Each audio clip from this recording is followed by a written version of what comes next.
Hello, welcome to the first ever DFFC podcast. Me and Jonathan Scott. Say hello, Jonathan. How's it going, people? Are covering today, I think we're going to talk about the NFC West and some players to watch that maybe aren't going to be top-tier guys. So, first up, I think we'll go worst to first with your St. Louis Rams. And, Jonathan, who do we got first? Well, the people we discussed and people I think will be the most interesting, we have Trey Mason, running back out of Auburn. Everyone knows him from the run they made to the national title game at least, and he was really the reason. I mean, multiple 200-yard games with the run. Excellent in open space with lanes to run through, which I think that line will give him. And compact, powerful at the point of attack. Really, the only downside there and the reason he may not be a Tier 1 guy is just because of a possible split carry situation. You just never know with an established guy in Zach Stacy already there. So I don't know if your opinion differs on that from mine, but I just don't know how they're going to split that up. Right, and it's still pretty early, obviously, in the offseason, so there's no way that anyone knows for sure, but it's just really crowded there. That's my problem. I mean, you've got Zach Stacy, who, for all intents and purposes, showed that he can handle a full load, so I don't know why they would want to take that away, but at the same time, I understand wanting to spell him a little bit. You don't want to necessarily run a young guy into the ground. But even behind Stacy, they got Benny Cunningham, who is nothing special, but they seem to like last year. Yeah, I mean, he's got to make the roster. So we already know that's three that they're going to have no matter what. Right. So, and even behind that, you've got Isaiah Pete Still, who, was the survivor of him in the Darrell Richardson battle. Yeah. So, and I think it depends on the offense they're going to run out of that, too. I mean, they brought in some receivers and guys that can catch the ball. It's just a matter of how much they're going to run. Yeah, I mean, the reason I bring up the idea of Trey Mason being great with open spaces and lanes to run through is I think that was part of the reason that got Greg Robinson with the second pick, too. Right. I mean, he's more projectable in the passing game down the road, but that guy will absolutely maul people to the ground from day one. And I think you're going to see the running backs really benefit from that on the left side. I really do. Yeah, I mean, I've heard people go both ways on Mason, really. Like people, and it ranges from, oh, he can be a 3-down feature back to, no, he's just a change of pace guy. So I think probably expectations need to be as a change of pace guy at least this year, but it could always play out to, he develops more of a role next year. And again, you don't know what's going to happen with a guy like Stacy or something like that. So, so where would you put Mason, I guess, as far as running backs go? Who would he be behind as far as rookies go in Dynasty drafts? I mean, for me, this is a little bit of a bias thing. I love him. I still wouldn't put him ahead of people like a Shanky at Tennessee or even a Carlos Hyde at San Fran. But for the third spot, I mean, personally, I think he belongs in that 3-4 conversation in that position, just because I also don't have a lot of faith in Zach Stacy. I think he's very limited, very limited. Right. And I think it's only a matter of time till Trey Mason takes that spot over, personally. Yeah, and I could see that. I love Devontae Freeman, but that'll be for another podcast. So, so who else do we have on the Rams? Next, and going to offense, well, I'll leave that guy later because I have nothing to say about him. But on defense, Aaron Donald, harder to project defensive linemen, and we understand that, especially in an IDP league. However, well, and especially a defensive tackle, too. Well, and the reason I think he has a chance to be a superstar at a defensive lineman position is that they have 3 guys at least that are going to get one-on-one coverage in the trenches at all times. And they are all masters at getting to the quarterback. So it's going to be hard to project week to week. But the offensive line that plays the Rams is going to have to decide where they're going to let the sacks come from, because they're going to come. Right. And there are going to be games where Aaron Donald, it wouldn't surprise me, gets 2.5, 3.5 sacks on a forced fumble just because they decide to double on the outside with Chris Long and Robert Quinn. Right. He's going to be disruptive. He's not going to be a run plugger. He's going to just shoot gaps and get after the guy that has the ball. Yeah, and I know you love him. Oh, God, I love him. And given, I mean, so I guess if you had to project him out, top end, do you see him as what, like a Geno Atkins? Because Geno Atkins, for a defensive tackle, was still pretty solid in IDP leagues. I mean, he was still going as a DL1 for a lot of people. So is he going to be end up like that, or is he better off as a DL2 and someone it has high upside? This is going to depend on your roster a little bit. Like, for example, last year I wasn't the strongest at the defensive line in our league, but my DL1 was Ndamukong Suh from a defensive line position. And I think Geno Atkins is a good comparison. You're going to see it just because of the size and weight measurables and all that stuff. But I think the better analogy is because they had two guys on the outside that could rush the passer, meaning Geno Atkins could either go one-on-one on the inside or split gaps on the inside because you had to pay attention to the outside. Right. So Aaron Donald, not only with these physical gifts, he's going to get the opportunity from day one. And, man, the Seattle Seahawks, the offensive line is questionable at best. The Niners are breaking in a new center no matter what happens, whoever wins that battle, and Alex Boone is holding out. The Cardinals, even though they're getting Cooper back, have always been weak on the offensive line. Like, I look at that division and just can't see a scenario where he's going to get stopped on a week-in, week-out basis. Well, and the other thing is they now have Greg Williams as their defensive coordinator, who's notoriously one of the most aggressive coordinators out there. So They're going to blitz a lot. I mean, they're going to get to the quarterback. And like you said, I think you're right. It's a matter of who gets there first at the end of the day. Yeah, so if Aaron Donald ends up with 5 times as many pressures as sacks, like, I'm sorry, my bad, and there's no way to project that. But I think either way, he's going to be a guy that is around the quarterback constantly week in and week out. I think that's probably a good comparison. So, Who's next on our list, Jonathan? Oh, the final guy. Say it. I'm leaving this all to you. It is Kenny Britt. Say it. There you go. I have nothing to say about this guy. He's a former Jeff Fisher guy, so if there's some guy that can keep him under control, although he didn't really do a good job the first time, I guess it's him. I mean, the measurables are there, and I guess, again, there's nobody there that there's really to dethrone. So I'll let you have this one, though, man. Go nuts. What do you see? Well, that's really the main thing for me is the situation. If he were stepping into a situation where he had a lot of guys in front of him that were really good, a Packer-type situation, maybe even a Colts-type situation, I wouldn't touch him. But with the Rams, I mean, you can barely name 1 or 2 receivers that are still left there. I mean, you've got Tavon Austin, who I think we can all agree was a giant bust last year, and I don't think he's going to magically make that up this year. I mean, other than that, you have who can Kenny Britt?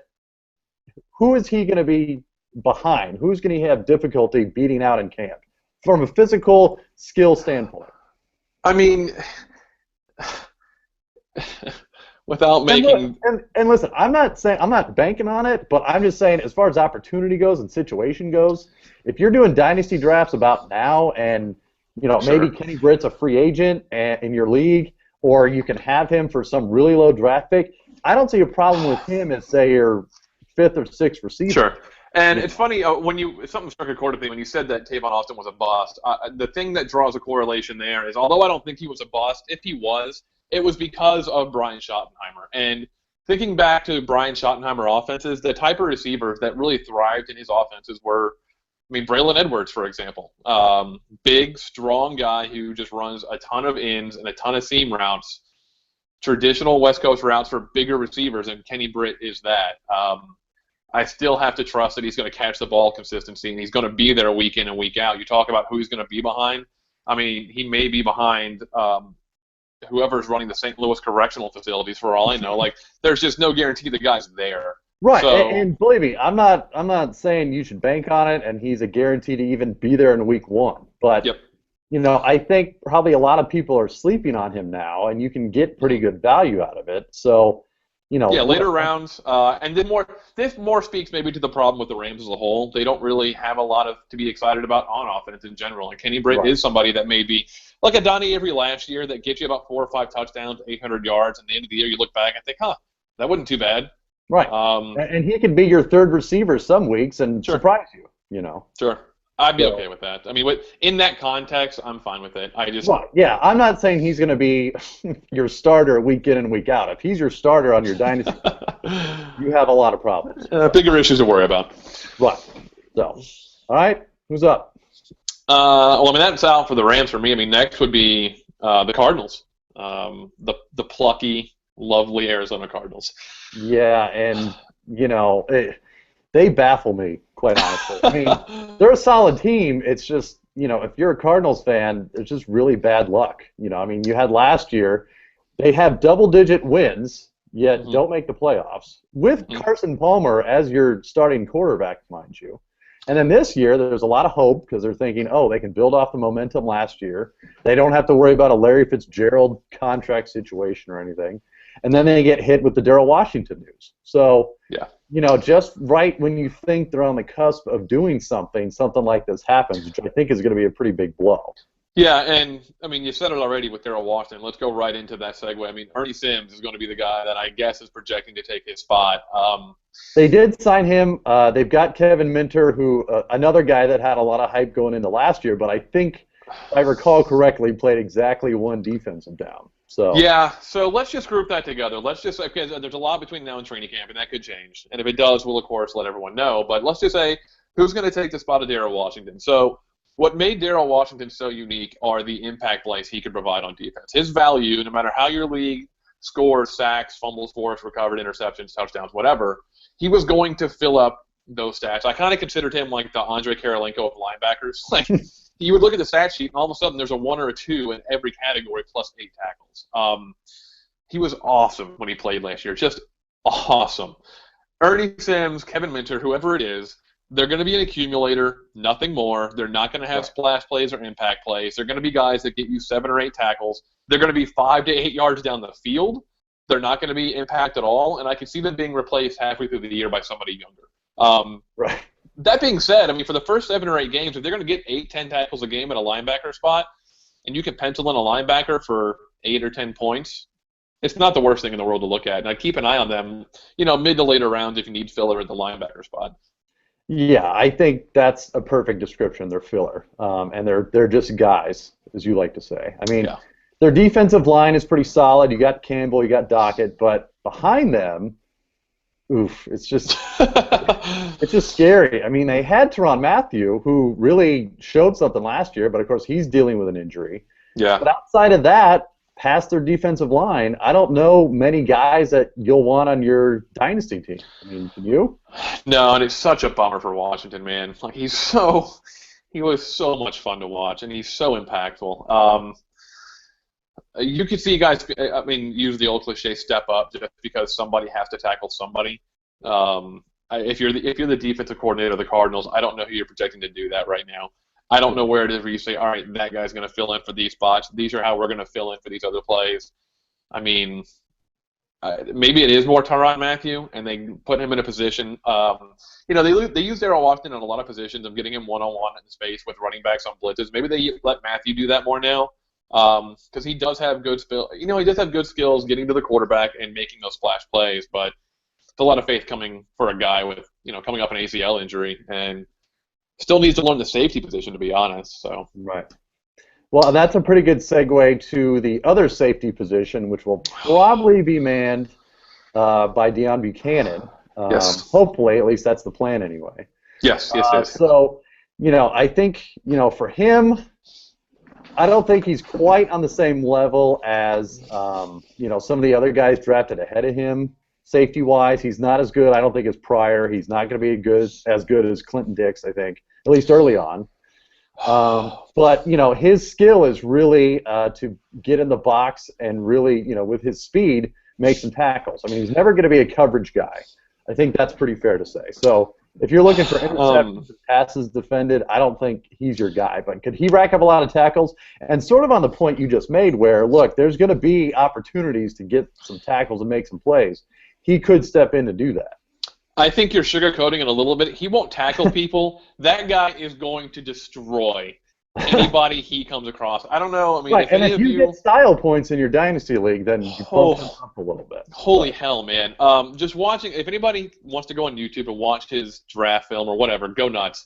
It is just like normally 8 to 10 minutes of him just putting his head down and making somebody hurt. And what's funny is when I watched him play, keeping it sort of in the NFC West, the first thing I thought automatically was Deshaun Goldston. Just a guy who is maybe not going to be the best in coverage early on, is maybe going to get caught out of position on double moves and stuff. But if he's in the area to make a play, he's going to make the play, and he's going to kill people going across the middle. And if he has a chance, you say he can't cover in coverage. I think in time he'll be able to because he's very fast. He's actually decently fluid, but he can get caught.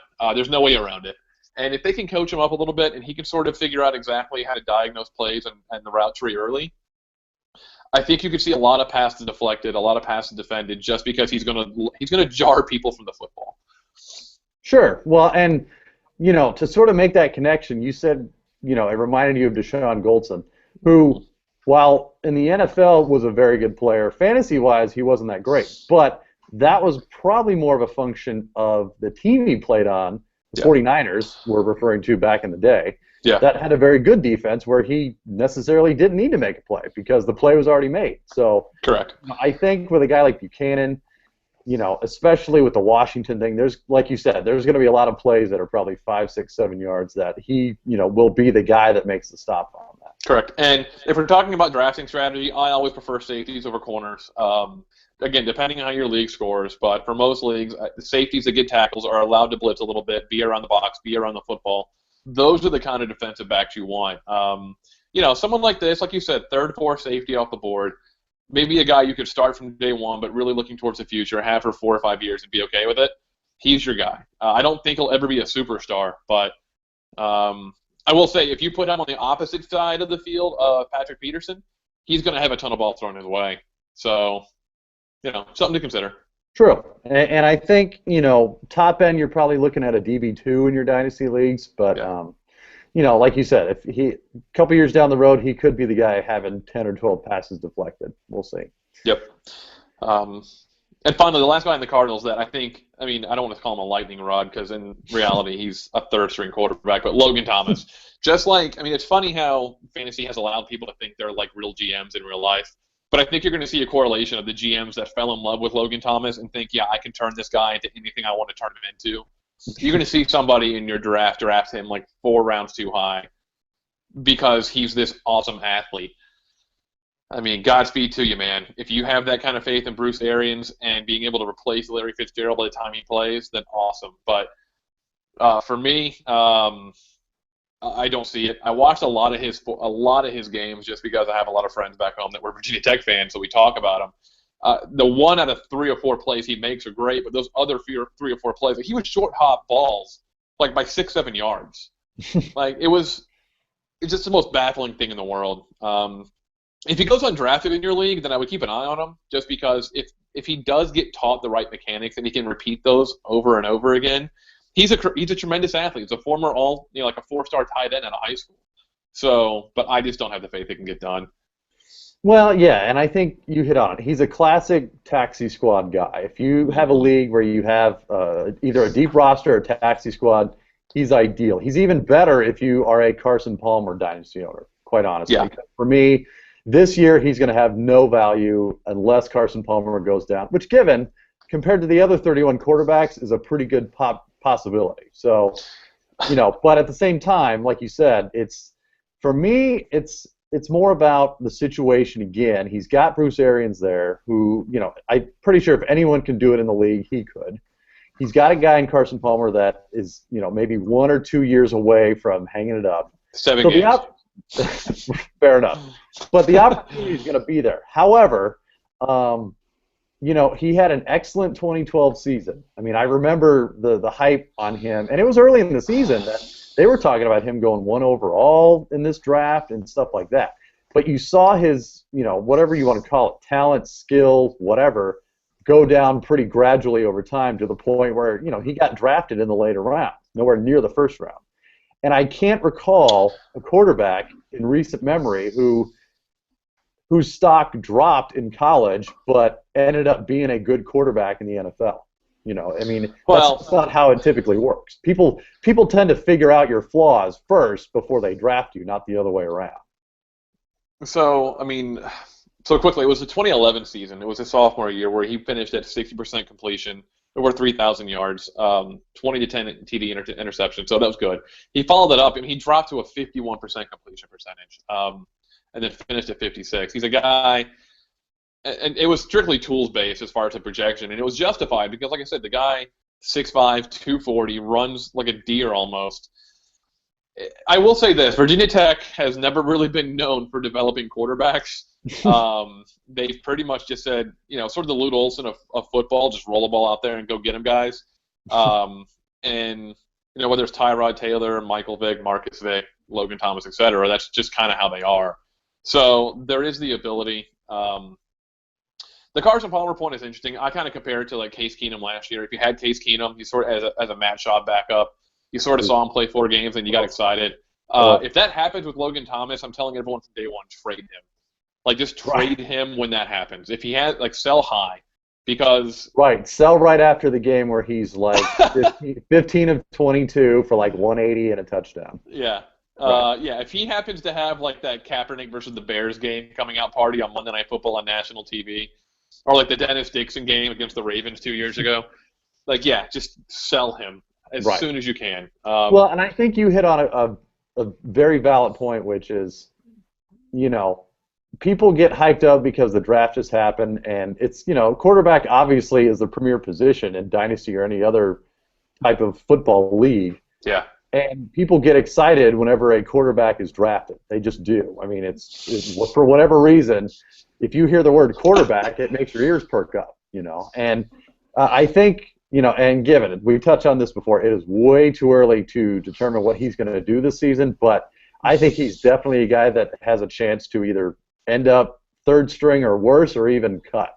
Yeah, agreed. Totally agree. But keep an eye on it. He's something. The tools are there, so I mean, we're letting you know about him because it is possible. And after Carson Palmer, like you said, I mean, who's the guy?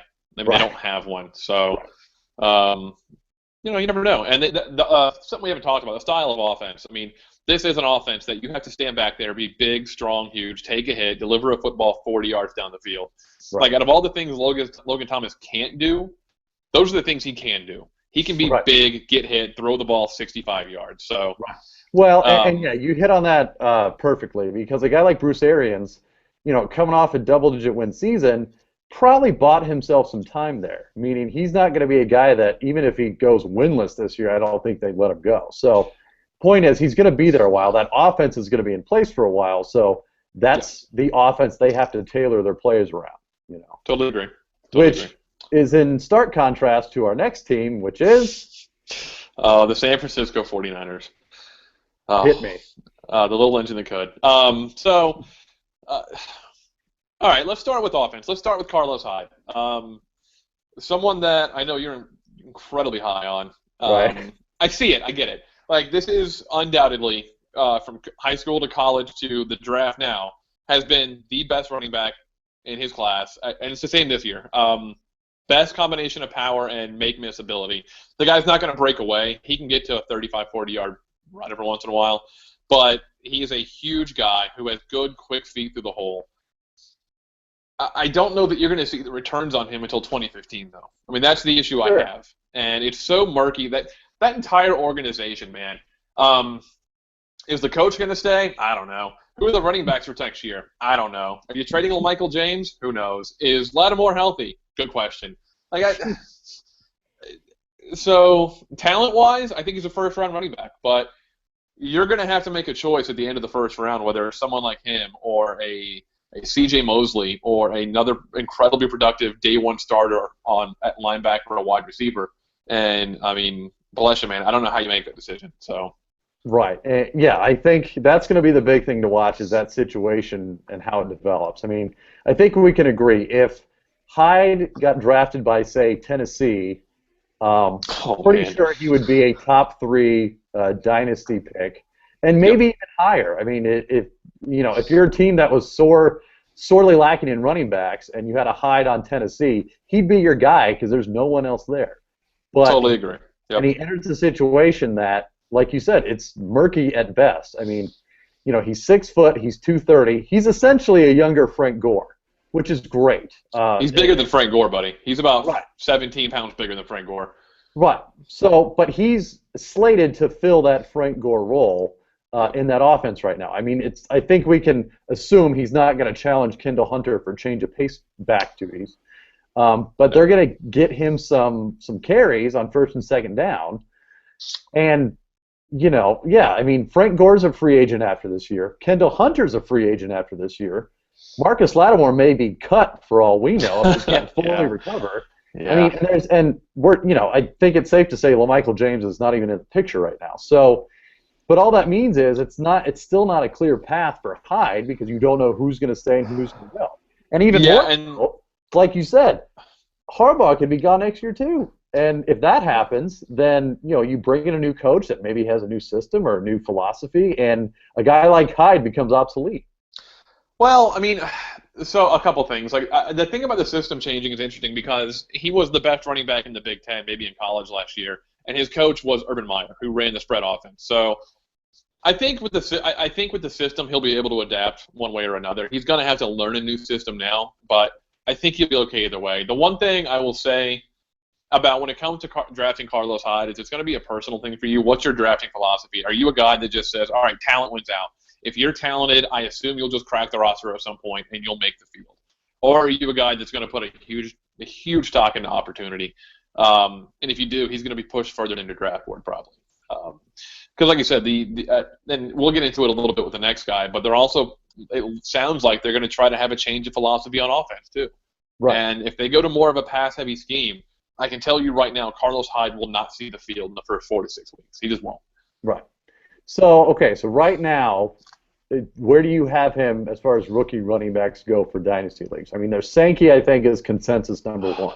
Yeah. But, is he a consensus number 2? I mean, or do you have, like you're high on Mason. Would you put him above him? Because I think we can agree, and I would agree with this. Mason probably has the clearer path between him and Hyde, I think this kind of goes back, and not to cop out on the answer, but it goes back to what I just said. If you're a person that wants to draft on talent, and you'll assume that like the benefits will be reaped down the road, you take Hyde because Hyde is a better running back than Trey Mason. He's more durable, he's bigger, faster, maybe not quite as quick, but he's going to play behind a better offensive line and a more successful team.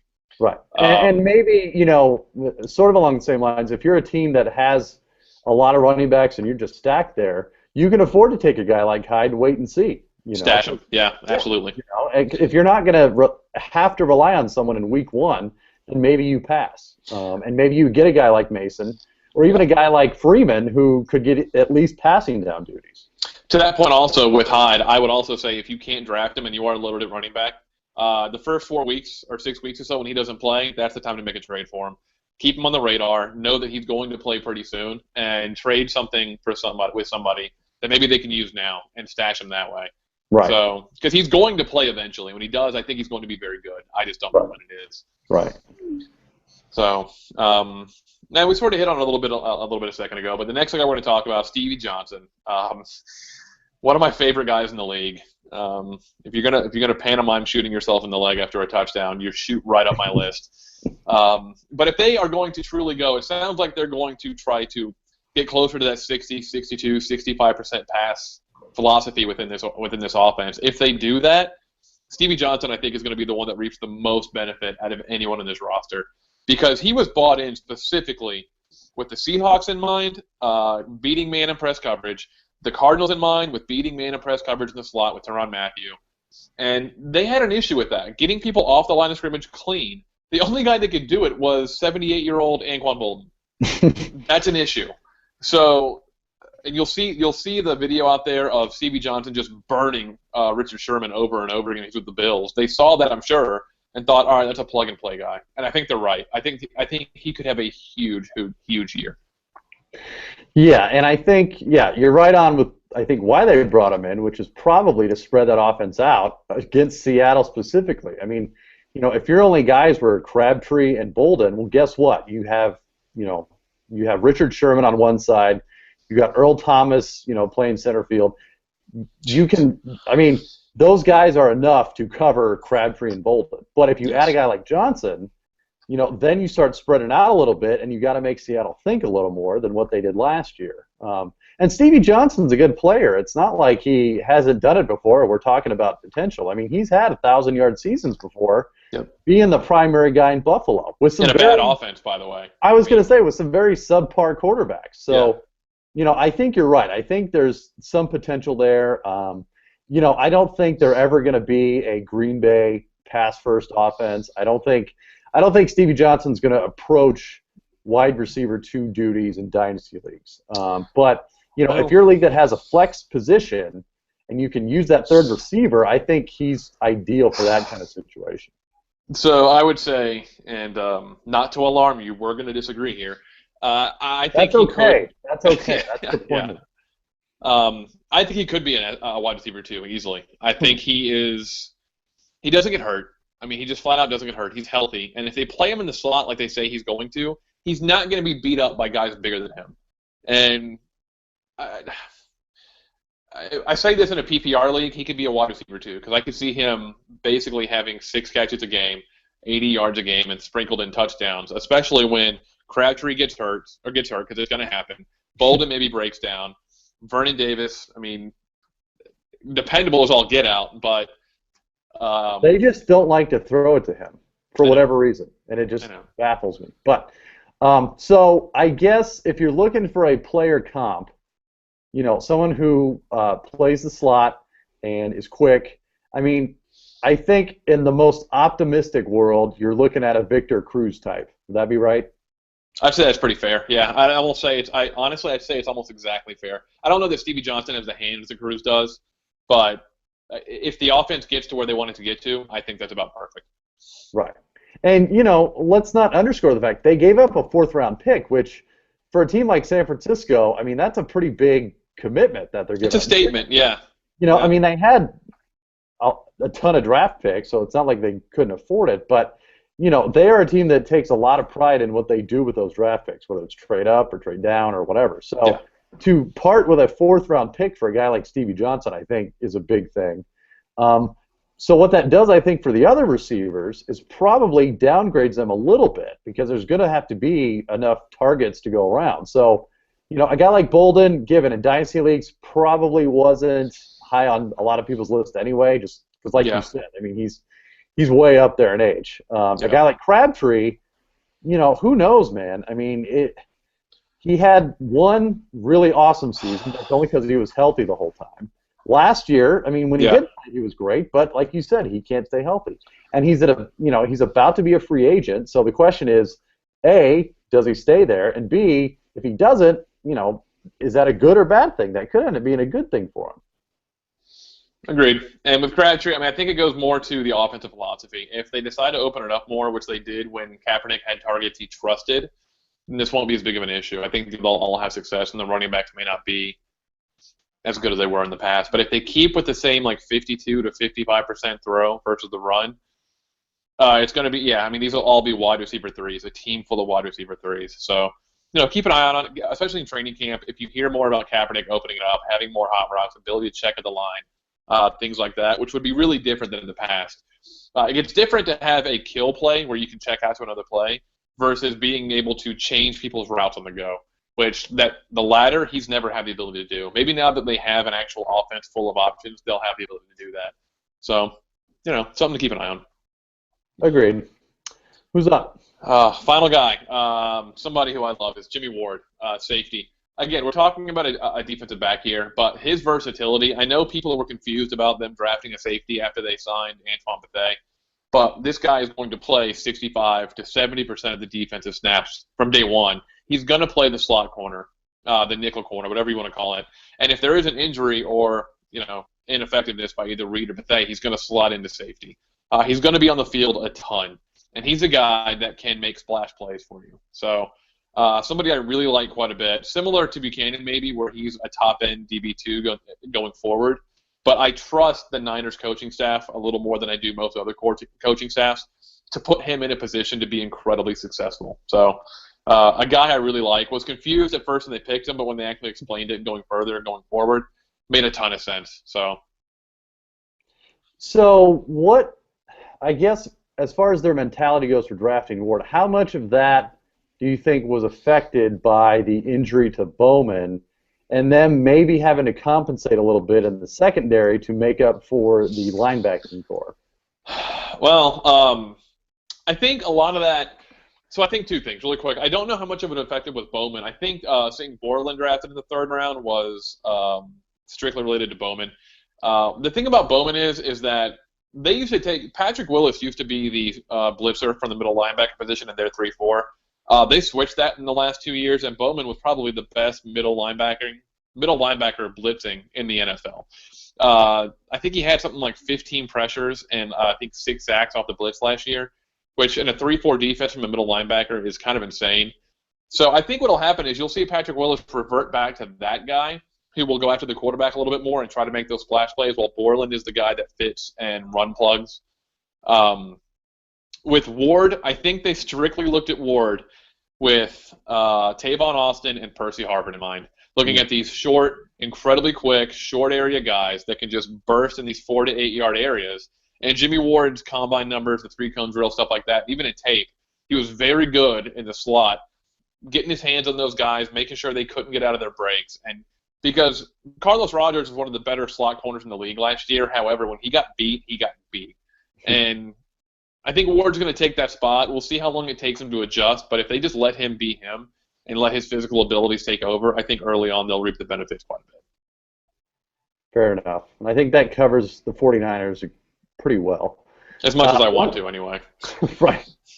All right, one team left, Seattle. Who you got? Yeah, I mean, the final team, the team that matters the most, arguably.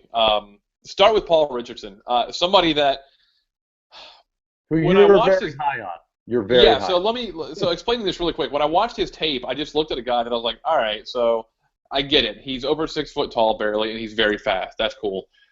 But then it's the team he got drafted by, man. It's one of those things that if he went to the right offense, he was going to thrive. And he went to the right offense. Seattle runs more 4 verticals than any other team in the league except for the Saints. And Paul Richardson is just the definition of a guy of, I want to run in a straight line very fast. And he's going to get the chance to do that from day one. He's going to be a super-sized or super-speed version of Jerome Kerr, sorry. God, I had a flashback to my teenage years. But I understand. So I think you could see him. He could be a guy who just every random game just goes off for like 4 catches, 160, and 2 TDs. Because they just put him in the slot or on the outside of either side of the quarterback and tell him to run straight real fast. And Russell Wilson will diagnose early, and he will get the ball to the right person, and he will often be the right person.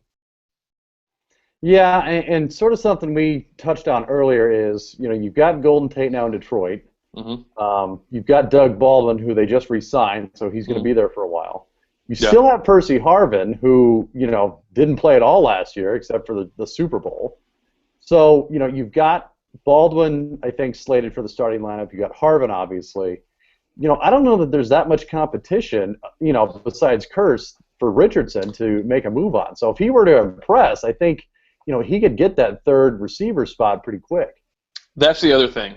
There's literally, I don't see, if you're using draft position as an evaluator of talent, there's nobody ahead of him except for Percy Harvin that has got a bunch of undrafted or 7th to 6th round guys ahead of him. And Golden Tate moving helps clear a spot that I think he can fill. If they put him in the slot and they run a lot of, because again, I don't really have a lot of faith in their tight end position at all. I don't think they're going to get a whole lot of production out of that really anytime soon. So they can't really run a lot of 2 tight end set or even a lot of 1 tight end set for explosive plays. They're going to have to put 4 wide out there. And if they put Harvin and Richardson in the slot and tell them to either have option routes or just goes from the slot, they're going to cause a ton of problems. So I could see that being a really, really good fit for them going forward. Even someone that you could get immediate returns from, which you don't really see a lot from a rookie wide receiver, except for once or twice maybe a draft. So what round, I guess, would you think it would be a good value for a guy like Richardson in rookie drafts?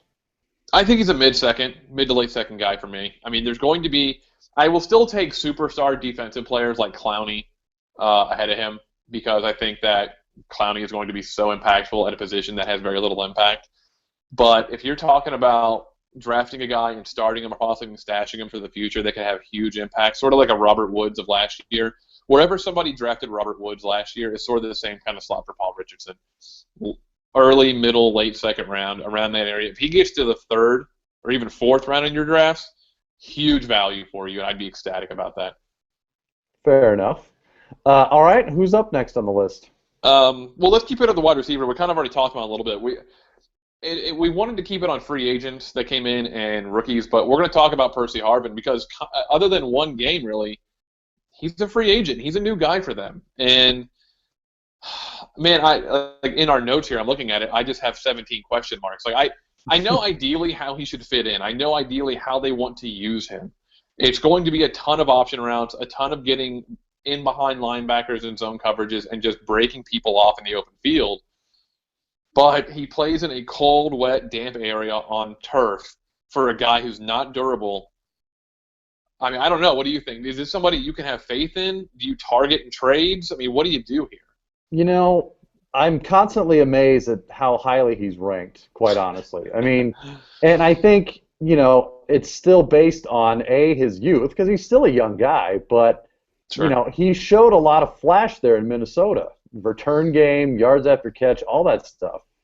But yeah, it scares me because he can't stay healthy, and now he's got let's admit it, a perpetual concussion problem. Which, look, all it takes is one hit to knock him out for a while. Yep. Um, and like you said, he's in an offense that it's not exactly a Green Bay type offense or a Saints type offense where, hey, they're going to chuck it all the time and he's going to get a quarter of that.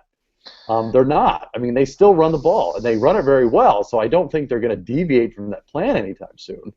For me, if I had him on my team, I would sell high because I think there's a lot of people that can't turn away from that explosiveness, which admittedly he has, but just can't string it together for a full 16 games. So, if he's a guy on your team, for me, I'm selling and I'm seeing what I can get for him. I can't trust him. I can't.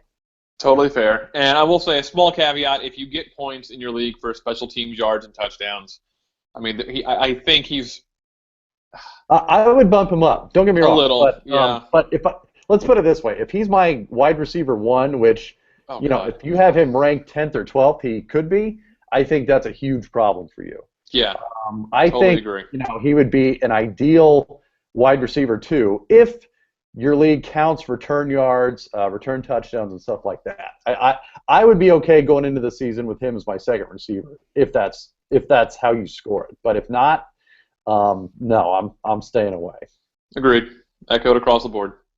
So, and the last guy, I mean, somebody that I'm actually very excited about. Again, somebody may already have him on their roster, but this more speaks to the lack of offensive and defensive options on the Seahawks. But Christine Michael, a guy that is just was so much fun to watch in college. It seemed like whatever attitude he had as far as just being a just mean dude, just exacerbated entirely by joining up with Marshawn Lynch in Seattle. He runs hard. He runs angry. He can make someone miss on occasion. Got better with pass protection in the pass game as the year went on last year. I think that's somebody that they're going to use quite a bit in this offense. Again, we talk about the lack of tight end usage in this team because they ain't got nobody. They didn't draft anybody, so awesome. So you're going to have to go to more of these, these four wide, one running back, 3 and 2 sets, and I could see him making a lot of plays and being very involved in the offense as they kind of evolve. I feel like this offense for the Seahawks also is kind of evolving. They have a quarterback who won a Super Bowl, is their superstar, but never really played like a superstar. And so they're kind of in an interesting philosophy offensively. Right. But if you see them open it up a little bit and you see them start to spell Lynch a little bit more and save him towards the end of the year, man, this is a guy who could have a ton of value. A ton of value. Yeah, well, even this week there are reports that their intent is to get him the ball more, and they want to move more towards a committee because I think, look, the Seahawks are very smart. They didn't win because they didn't know what they were doing, and they realized Marshawn Lynch is pretty close to 30 if he's not there already. I don't think he's quite there yet, but there is a magic age where running backs drop off. There just is, and if you're past 28. You're already there. And I think they want to get ahead of the curve, and they have a ready-made solution in Michael right there. I mean, they still have Robert Turbin, who is decent, but I think okay. Look, I'm not saying take him ahead of Michael, but they have options there. And, sure. I think they're intent on giving Michael a lot of carries, and they should. He's very good. I mean, given last year was a fairly weak rookie draft for Dynasty leagues, but I know in a lot of our leagues that we were in, he went in the mid-second round, even though there was no shot of him playing last year, and he played, I think, one full season at Texas A&M. Yeah. And I don't see his stock going down anytime soon. That's the sad part, is if you wanted to get in on that now, you're hosed, because it's going to cost. And I think people see that, even in your Dynasty league, even the guy that finished last year is going to know that name by draft time. So, look, if you got him now, I'd say hold on to him because he could very well end up being a running back 2 by the end of the year, and even a running back 1 depending on how it all shakes out for next year. Yeah, I mean the best analogy I can make to this was Ben Tate being drafted with Arian Foster already there. in that kind of scenario, because I think they have a guy who they think can carry it 25 times a game, laugh at every carry he gets at the hits he takes, and just keeps on going over and over again and asking for it over and over again. Like, this is somebody that it seems like from when they talk about him, they love. And like you said, Lynch is getting older, although I'm not sure he's from this planet. People from other planets still die. Like, he can't go on forever. So somebody that I would hold on to for dear life. It wouldn't be somebody I entertain with trades either. Someone's going to ask for him, and unless you just get a Godfather deal, I don't think I could get rid of him, because even if he doesn't succeed here, I think this is, like we talked about, talent versus opportunity. This is talent to me. I think that guy is going to get a chance somewhere. And look, Pete Carroll's going to be there a while. They're going to have that same offensive philosophy as long as he's there. So as long as they're in that mode, they're going to run the ball, and they're going to run it a lot, and they're probably going to run it effectively. And I think, they realize, hey, there's a clock on Michael. I mean, he kept his nose clean for his rookie year. I think that showed them, hey, this is a guy we can hitch our wagon to. Because for all we know, they intended to not give him the ball last year to prove that, hey, he can stay clean and he's in it for the long haul. Now that he's done that, I think they're probably pretty committed to that. Agreed. Totally agree. So, in summation, I love him. Very good. Well, thanks. I think that about concludes this one for now, but we will probably do one again real soon. What do you say? Yeah, I mean, we haven't quite decided how we're going to do division by division yet, but we know we are going division by division. So, yeah, absolutely. I can't wait for the next one, because, to be honest, the NFC West wasn't exactly stacked with skill positions from the draft this year.